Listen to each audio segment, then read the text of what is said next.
before you got into politics and then coming here, and then how that experience has been in governance, and then what do you look for in youth, in youngsters? And because we have a bunch of passionate people who want to participate in nation building, in policy making, but they don't know the avenues of how to do it effectively. And I think your experience will be very helpful to them as they navigate this journey. Thank you, Bharat. Thank you, sir. But if I have to narrate all that, I think it'll take longer than No. You choose experts of each. No. Yeah. Thanks. Good morning to all of you. Thank you, Bharat, for inviting me. When I got the invitation, I was a bit intrigued because I haven't been to any school on public policy in India so far. Because normally, wherever I go, I've been to IITs, I've been to,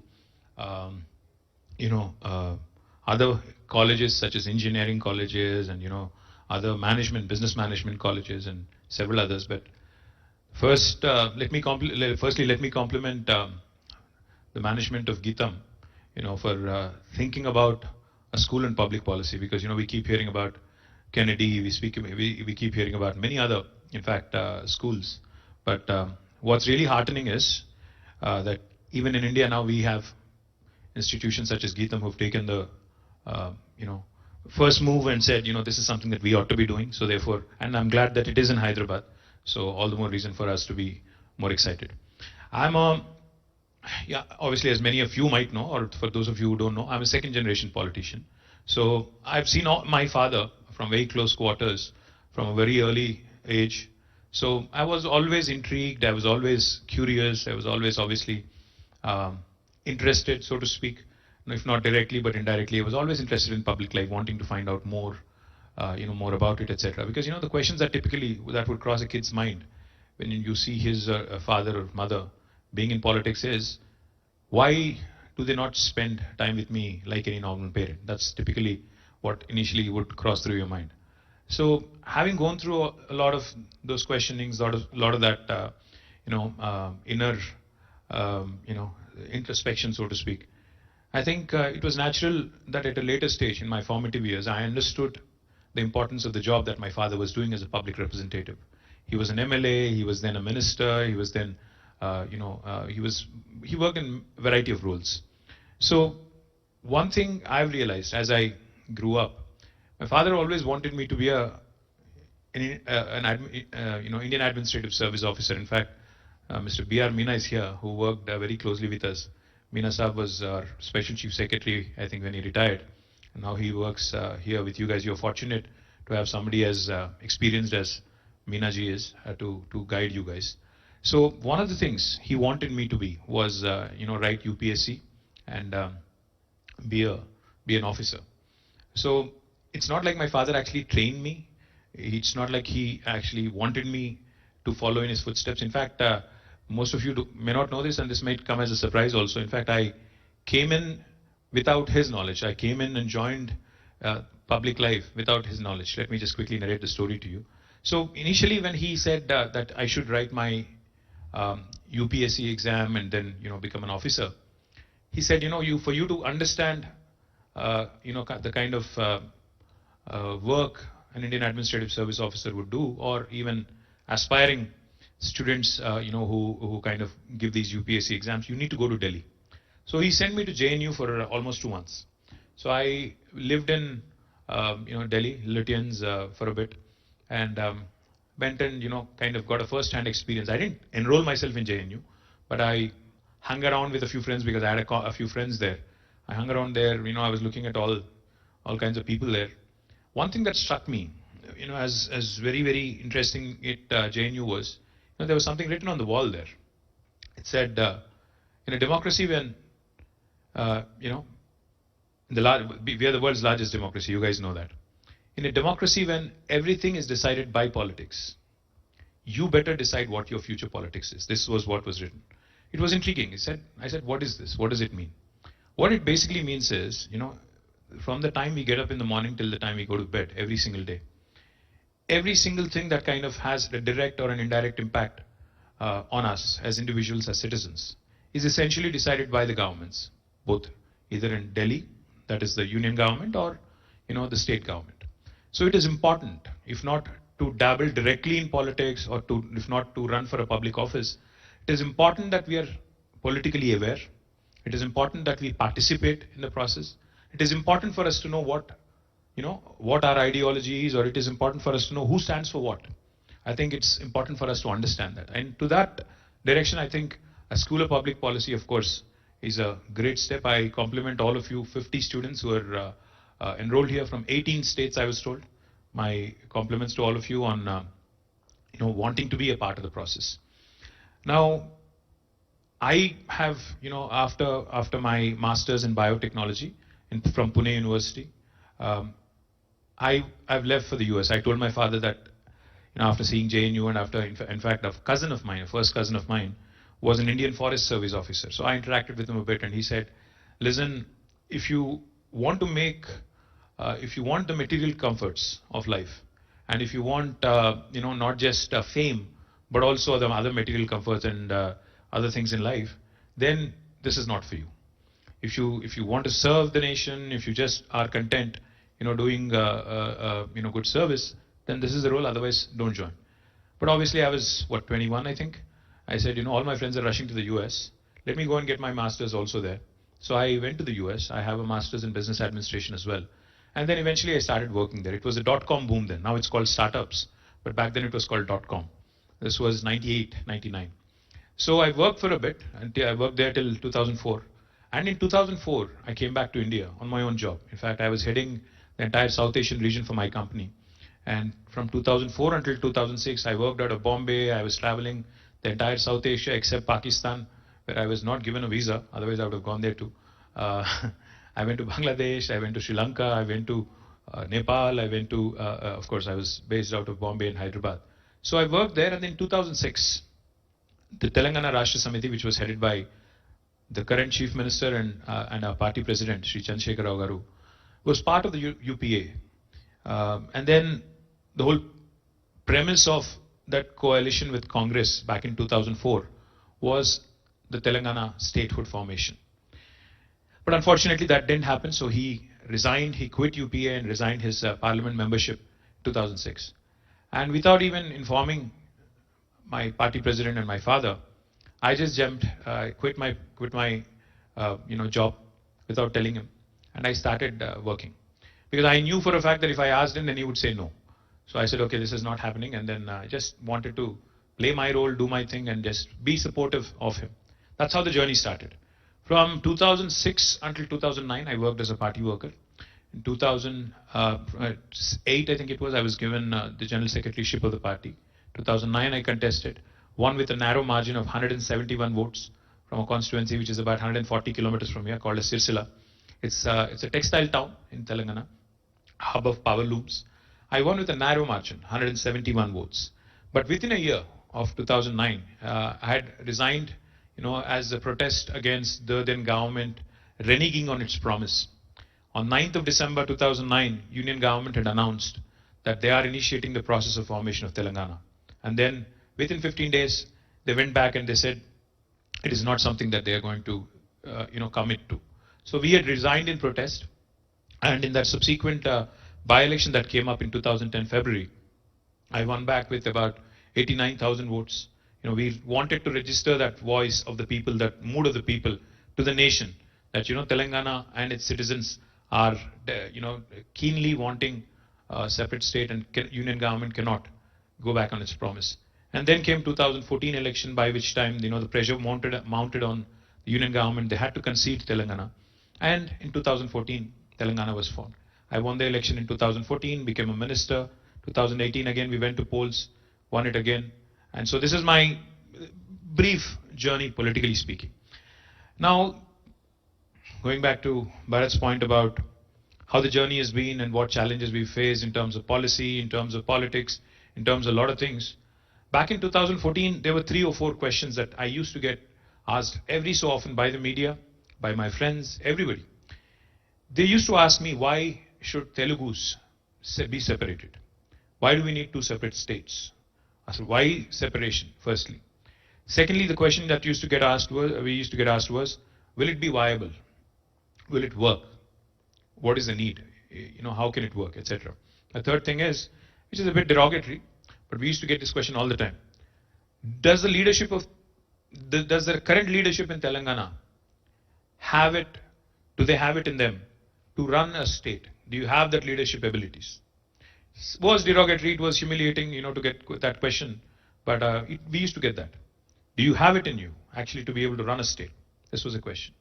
So just to put it in a capsule, the journey that started in 2014 on the 2nd of June as a new state for Telangana was something that was, was something that kind of started on a very interesting note. There were a lot of apprehensions. There were a lot of doubts.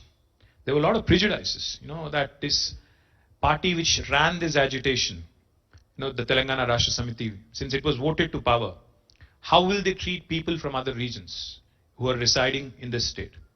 How will they be able to handle, all the aspirations of the people?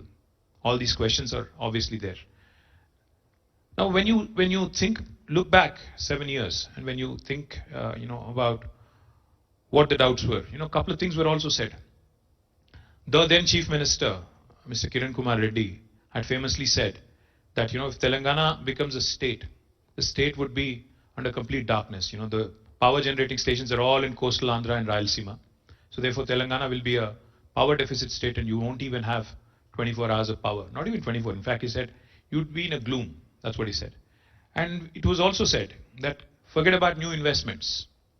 Forget about new investments, fresh investments. Even the existing investors would run away from Hyderabad and would desert and would leave Telangana. So the youth of Telangana would be really, groping in the dark when it comes to employment opportunities. So these were all the, this was a cloud of suspicion, cloud of apprehension, as I put it. This was what was the situation back in 2014. In fact, there was a state, the state of affairs was so bad. There was a time before 2014. Normally, you see people protesting for, electricity. Like you have ordinary people, you have farmers, you have others who kind of do hartal when the power supply is not good. But in United Andhra Pradesh, back in the time of 2013 and thereabout, we had a situation where we had the industrialists of Telangana doing hartals at Dharna Chowk here. That's how bad the situation was. When our Honorable Chief Minister assumed office, in 2014 June, he assured people of three things. He said, law and order would be a top priority. He said, we'll focus on fundamentals and we will ensure that whatever promises we have made, to the people during the statehood agitation will be fulfilled. If you look back and see what has been achieved in the last 7 years, today Telangana, in fact, is a leader on a number of fronts. Telangana, when it was part of United Andhra Pradesh, was one of those regions which was drought prone, which was heavily dependent on, rains, because the crop pattern, etc., and even the irrigation potential here was never, fulfilled. It was undermined all along. So it was heavily dependent, on rains and heavily dependent on groundwater. And the Telangana farmers, if you look at it, the number of suicides and the backwardness in this region was one among the highest in the country. In fact, a district here called as Mehboob Nagar in Telangana was one of the most backward districts in the entire country. In United Andhra Pradesh, there were two districts, Anantapur and Mehboob Nagar. These two districts were consistently top of the charts whenever Government of India released a report on backwardness, on suicides, on migration, etc., etc. These were the two districts that always used to be on top of the charts. So that was a situation. Within 6 months of assuming office, our Honorable Chief Minister, with his abilities, has been able to solve the first and foremost challenge that was faced by everybody in Telangana. That was the issue of power, electricity. Now, a lot of people ask us, how did you do it? How did your Chief Minister do it? How did your government do it? The fact is, our thermal power generating stations, our hydel power generating stations, our solar, etc., have been operating extremely efficiently now. The PLF is something that we can really boast about, that we can really consider, we can gloat about, in fact. The second thing we've done is we've ensured that all sectors, all three important sectors, industry, farmers, and domestic consumers, all of them today in Telangana receive 24 hours of uninterrupted power supply. And Telangana is the only state in the country, in fact, which actually delivered on the 24-hour free power promise to the farmers. A lot of questions about whether free power is a good thing, bad thing, there are lots of questions on subsidies, etc., that we can come to during Q&A. But what else have we achieved in the last 7 years? Now if you look at the installed capacity of power before June 2nd, 2014, it was 7,780 megawatts. Now today, within 7 years of Telangana, the installed capacity of power in Telangana is more than 16,000 megawatts. We've more than doubled, our power output. The per capita consumption, typically per capita consumption of power is one barometer for progress of any economy. Today, Telangana is the #1 state when it comes to per capita consumption of power. Now that is again truly an astounding story if you look at it in terms of where we were and where we've achieved. We have already crossed, in fact, I think it was last June, we've already crossed the combined United Andhra Pradesh's power demand. The highest peak demand was about 12,000 megawatts or something. We've already crossed that as a separate state now, as a smaller state, in the last, in this year, I think in the month of June or May. So that's how much, the power consumption has grown. It can be attributed to industrial expansion. It can be attributed to agriculture expansion. It can be attributed, of course, to increased domestic consumption also. So that's how Telangana has been growing. The other thing which is fascinating about Telangana is our Honorable Chief Minister is a man who comes from grassroots. So he said we'll focus on fundamentals. Today I'm proud to share with you that Telangana is the first state in India. I mean, after 75 years of independence, it's a shame that, we have to boast about this, but nevertheless I have to say it. We are the first state in India which has been able to completely connect each and every rural household with a portable drinking water tap. And this is not me saying it. This is the Jal Shakti mission, or Jal Jeevan mission, I think it's called, in Delhi, in Union government. They have actually said it on the floor of the House in Parliament. The Water Resources Minister has said Telangana is the largest state which has got 100% rural household tap connectivity. Now, this is a unique distinction. This was done with $9 billion of investment. Now, what are the challenges that one faces when conceiving such a project? I was a minister who was looking after rural water supply when this project was envisioned by our Honorable Chief Minister. In fact, I should share this with you. He had done the same project in his constituency back in 1998. As an MLA, as a minister from Siddipet, Shri K. Chandrasekhar Rao ji has completed the same project in 98 in his own constituency with 108 crores of rupees. So the same thing was to be replicated at a state level. That was his vision. So initially we said, okay, what are the best examples in the country as to who's done what when it comes to drinking water? We received a letter from Prime Minister Modi saying, we please study the Gujarat model and how they've done drinking water supply, to even the most parched areas such as Kutch, etc.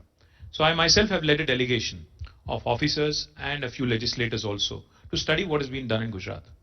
When we reached there, we met with the officers, we met with the bureaucrats, we met with the ministers, and we met with the other people who were involved in the project.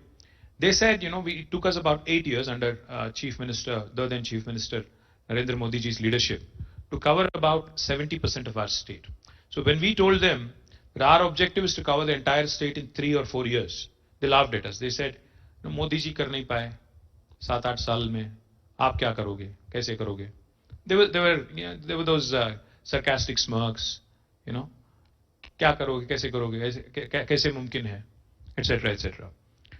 But today, within a matter of 3.5 years, with the initial outlay was about $9 billion, which roughly translates to about, I think, about 60 now, but back then it was, I think, and rupee valuation, etc. About 45 back then. So when we started off, the project looked humongous, honestly. Even our engineer-in-chief, a gentleman called Surendra Reddy, he was my engineer-in-chief back then. When an Honorable CM called us for a meeting and told us, this is something that you have to deliver in 3 years, he almost fell off his chair. He said, sir, we've never done a project which is more than 400 crores. So how do you expect us to do a 45,000 crore project in 3 years? How do we do it? Our Honorable CM said, visit Siddipet, what we've done there, visit Gujarat, and visit whatever you want, whichever country you want to go visit, please go there and visit it. But the fact is, this is doable. There is financial support from the government. Please make it happen. As part of this large project, we were supposed to lay a pipeline of nearly 140,000 kilometers. Now 140,000 kilometers, for those of you who are unaware, I think it is 2.5 or 3 times the circumference of Earth. That's how big the pipeline is. That's how humongous the effort is. When we were conceptualizing this project, I was not only Minister of Panchayati Raj, but I was also the Minister of Information Technology.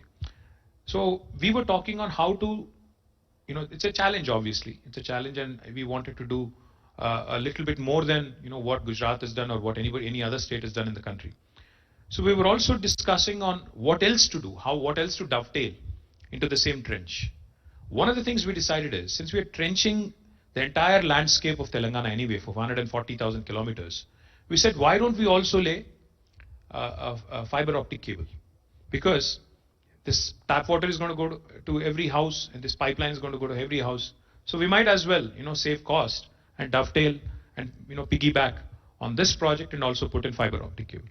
Today, again, I'm happy to share with you Telangana Fiber Grid, the project which was dovetailed and which was piggybacking on the Telangana Mission Bhagirath, the drinking water project. Today is almost nearing completion. And once it is done, Telangana will again be one of those rare states, few states, which would be offering 100 Mbps broadband connection to each and every home.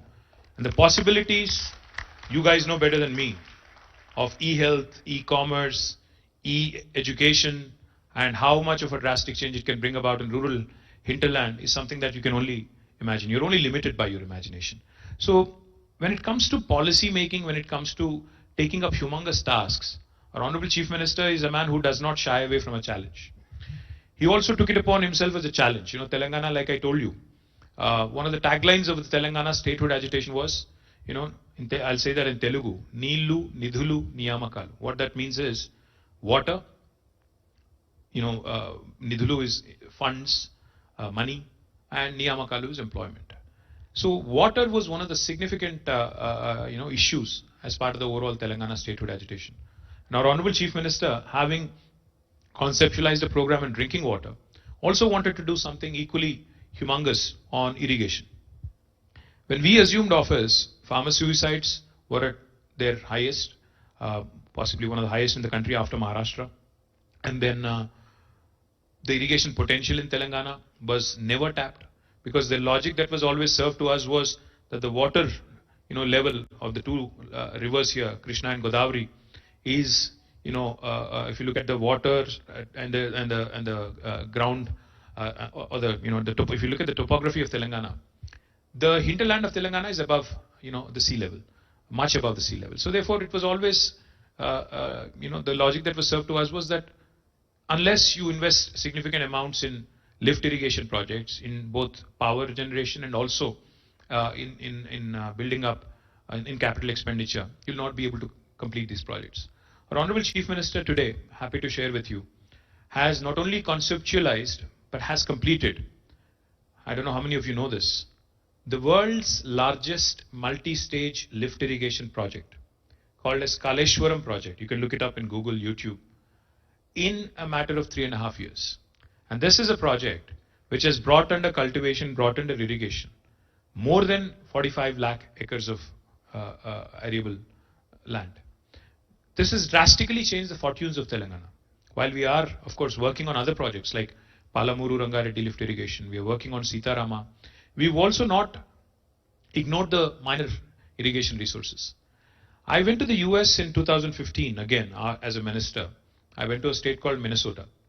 I met the governor there, I met lots of people there, and they always take a lot of pride, calling Minnesota a land of 10,000 lakes. Now, I told them Telangana has more than 46,000 tanks. They were surprised. They said, really? You have 46,000 tanks? We are. In fact, a lot of times, terminology and taxonomy sometimes also is off-putting in a lot of ways for policymakers and in terms of prioritization. When you say minor irrigation, it automatically in your mind becomes a minor source of irrigation. But that's not the case. Under tank irrigation in Telangana, there was a time when there were more than 15 to 20 lakh acres of cultivation. But unfortunately, because of meager allocations with that terminology minor coming into play, governments, one after another, have ignored this specific sector. Allocations were meager, so there was not much that they could do.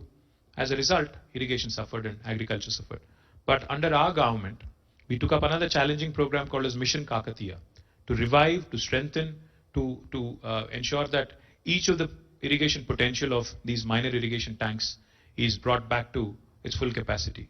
Happy to share again, out of these 46,000, we've already completed nearly 22,000 tanks, fully strengthened them, revived them, rejuvenated them, under which again, a lot of irrigation potential again has been resurrected.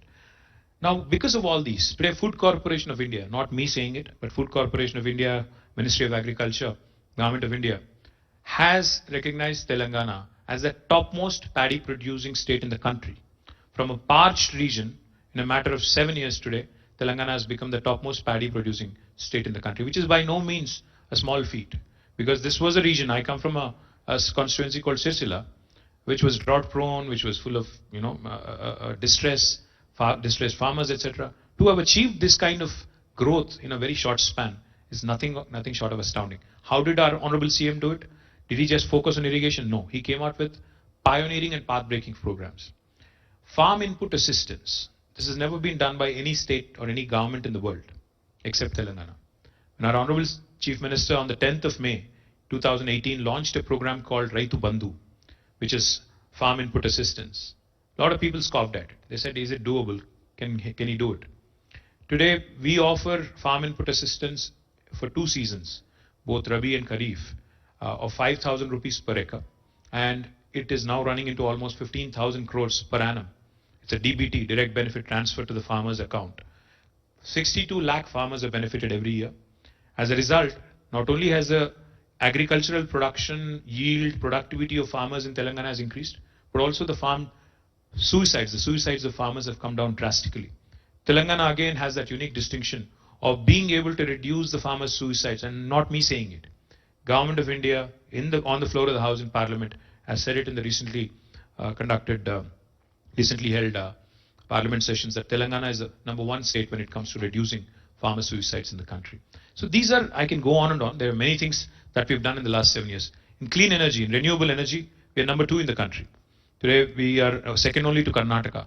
But if you look at land mass and pro rata, I think we are #1 in the country. Because Karnataka is a much, much bigger state than us. So we are #1 on that.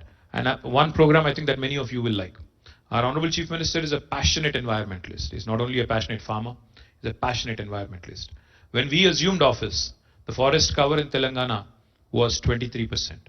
Today, after 7 years, again, not me saying it, Government of India saying it, and Forest Research Institute of Government of India saying it, it has increased the forest cover in Telangana from 23 to 28%. So 5% increase in forest cover because of a program called as Haritaharam. Now this Haritaharam is a unique program. It's the 3rd largest effort in human history. For those of you who don't know, planting 230 crore saplings over a period of 7 years is something that has been not done by any government. Today, anywhere you go in Telangana, any nook and corner, you will see greenery. You will see saplings, avenue plantations. You will see forest blocks being rejuvenated. But we are not going to stop at 28%. Our dream is to get to 33% to begin with, and eventually, again, continue that journey and make Telangana one of those biodiverse regions in our country. I can go on, Bharat. There are many, many things I can say. There are many things. I think we'll save that. We'll open it up for